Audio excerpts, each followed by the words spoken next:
Good afternoon, everybody. How are we all doing? It is 6th of April 2013, Saturday. Hope we're having a good weekend so far. Let's just get right into it, shall we? Come on, this is it. Part 1 of Valkyrie. Part 1 of 4. This is the side story to Argo, which is going to be the main story arc, which will start next week, which will see the return of Kara, Legion, and apparently there's going to be a past, present and future sort of time warp kind of crossover, and new Krypton as well, so we'll talk about that next week hopefully. Anyway, here we are. This is it, the first chapter of Valkyrie, and Lois Lane and Lana Lang side by side, and interior artwork this time by the awesome Cat Stags. So yes, let's just get right into it. Lois is on a plane, flying over the Atlantic Ocean. This young girl starts talking to her. The conversation is just brilliant. The dialogue is fantastic. You can see this girl is so interested in Superman. She wants to know more about him.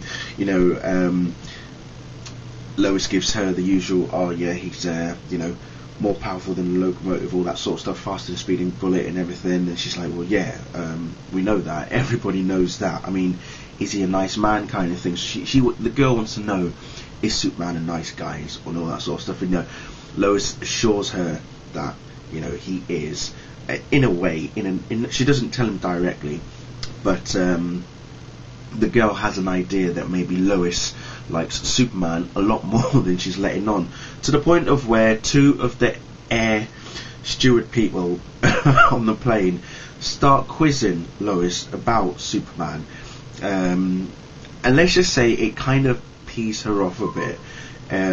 She does get a little bit agitated by their comments and their questions and their digs and teases and such, to the point of we get a shot of Perry White is in London, which I'm very, very surprised about, to be honest. I didn't know the Daily Planet spread out as far as London, so it's good. It's good that the UK features in here for the first time. So thanks, Brian. It was just interesting to see that this Perry in London. Lois is on the phone. She's got herself in a bit of bother. Not gonna state what it was about, but you probably have an idea anyway. But let's say she's arrived at her location in Africa. I think it's in the Congo that she's at, and it's a place called Tinashe. And the convoy that she's with, they're telling her about this angel of the plateau, who they believe is a male. They're saying that he's a vigilante, and that he's been seen protecting the children and stopping the warlords from recruiting children and men from the villages and such, to the point of where their convoy is ambushed. And I tell you what, you gotta love the dialogue, right? I seriously love the dialogue. And Lois Lane has some of the best liners possible. Throughout the entire history of Superman, I think Lois has had some of the best, quotes and one-liners that you could ever put together. And in this one in particular, there is no shortage of epic one-liners. There's a reference to she does her own version to Dirty Dancing. Nobody puts Laney in a corner, and there's another section where she's like, and then a truck fell on her. It's like, yeah, that is typical Lois. It is absolutely typical Lois. And towards the end, we do eventually meet Lana in a way that Lois never expected, because she mistakes her for Clark. But it's good to see Lana back, and I can't wait to see what the next chapter actually brings, to be perfectly honest, because I know it's only 4 chapters, and in a way I'm kind of pleased that it's just 4 chapters, because whilst I know that a lot of Lois Lane fans and a lot of Smallville fans as a whole are wanting a Lois Lane centric story, there are occasions where you have to say to yourself, can you have too much of a good thing? And normally you would answer no, you can't, because you can never have too much of a good thing. But I like the fact that we're only going to get 4 chapters of this, because it then means that it gives Brian and everyone who's working on Smallville, you know, something to think about, to say, right, these fans really dig Lois in a big way. Not just Lois Lane, but there are other strong female characters in there, and obviously Chloe, Lana as well, who's now back in the picture, Tess Mercer as well. And you know, you've got to think, right, the audience, whilst we've had Guardian and Detective and of course Haunted, have all been mainly Superman, and other characters have been centered in these particular arcs. You know, I'm not saying that Lois is second rate to Superman. No, I know that Superman and Lois together, they've always been a big part of each other's lives over the course of 75 years. So does it excuse me, does it mean that Lois will eventually get her own sort of side story besides Valkyrie? Will she feature prominently more after Argo, or is there going to be a section in Argo where Lois is also going to feature heavily? Because whilst Lois has not had much exposure in the Smallville comics lately, this is a good way to start it off. Okay, so as I've always said, because me being a Superman fan first and foremost, you know, I've always been about, you know, Superman himself, the what he symbolises, the ideas, his ideals, and you know, his logic and all that sort of stuff. I've never shied away in enjoying Lois Lane. No, haven't shied away from it. My only main gripe is just how much people will put one character above on a pedestal, and you know, you put them on that pedestal and you think you're starting to border on the creepiness. You know, you're starting to border on the creepy side. Enjoy what we've got. We are loving what Brian is doing with Smallville. We are loving the fact that he's expanding the Smallville universe. I know not many people will be big fans of that, but you have to understand that Smallville is a small part of the bigger Superman mythology, of the bigger Superman universe.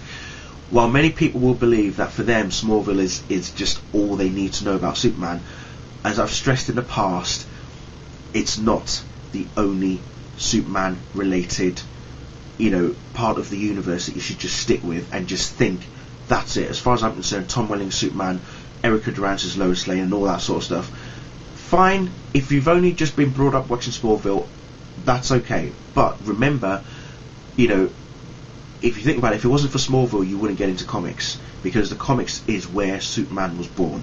Remember where Superman came from. His roots are from the comics.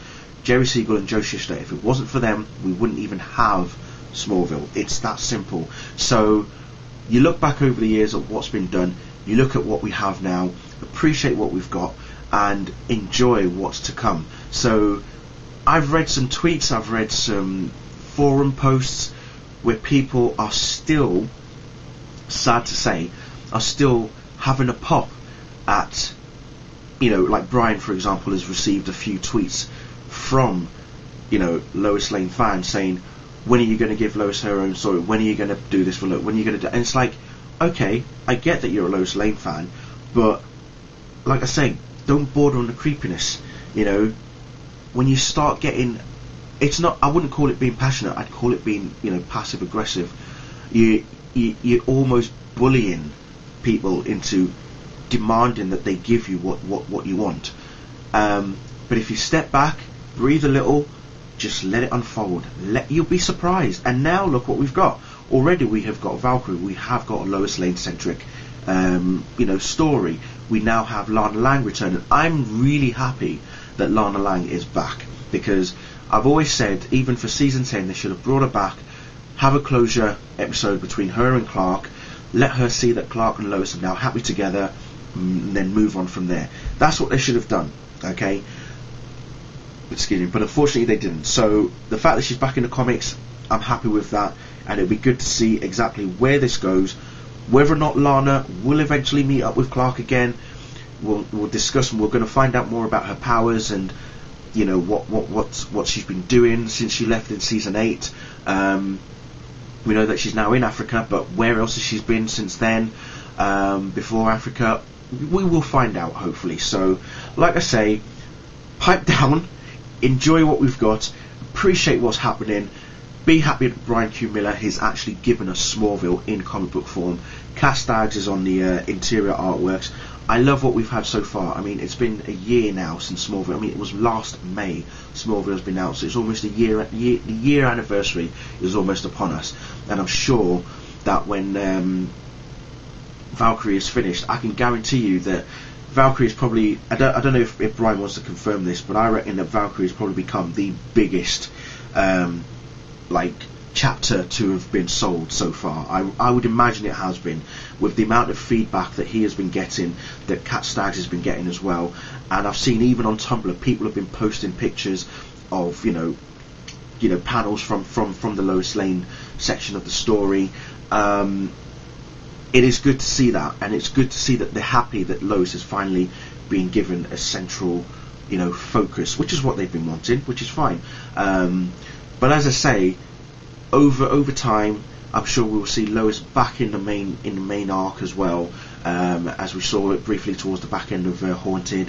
Lois is there. Don't base the fact that there's so little of Lois in the main arc as to say Brian doesn't care enough about the character. No, that's wrong. Brian cares a lot about Lois, more than you can possibly imagine. Not just Brian, but even Andy Diggle as well. He wrote issue 19 of Action Comics, and it's probably the best Superman issue that I've read so far since the New 52 began, and he got Lois down to a T. The story of Superman was perfect. It's a shame that he's not going to be back for it, but again, as I say, you look at what we've got, let's enjoy it. Let's just enjoy it. Let's not have the issues that we had back in between seasons 8 and 10. Okay, let's just enjoy what we've got. Don't slate each other, don't put each other down. I know I've had my faults in the past about it as well, but I do think that moving on, we actually now have something that we can all enjoy collectively as Smallville fans. But as I say, I'm a bigger Superman fan than I have been a Smallville fan, and that will always be the case. It will always be that going forward, I will always be a huge Superman fan, and I'm really looking forward to Man of Steel. And I've still seen people bashing Man of Steel, still saying it's going to bomb, it's going to fail because Tom Welling's not playing Superman. As I keep saying, get over it. He was never going to get picked. He was never worn the suit. He was never going to wear the suit, no matter how much money you're going to throw at him. So stop trying to push Tom Welling into the whole Superman stuff, because he has done his job. He's played Clark Kent for 10 years. He's done what he was paid to do. End of.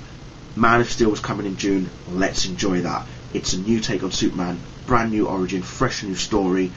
Let's enjoy it. It's a Superman mythology. It's part of the mythology. It's part of Superman as a whole, and Smallville is but a small part of it. Okay, how many people read the comics? How many people have watched the shows over the years? Well, it's just a drop in the ocean compared to how many actual big Superman fans out there in the world actually exist. So, I love Smallville, and I know everybody else does that was watching this video. So, excuse the longness of this video, but I felt that it had to be said. As I say, I know Lois Lane is a big part of the Superman universe, and I absolutely adore Lois as well. But yeah, ease up, people. Just ease up. That's all I'm saying. Enjoy what we've got. Look forward to the second chapter of Valkyrie. But as I say, Argo starts next week. Can't wait. Thank you all for watching. Goodbye.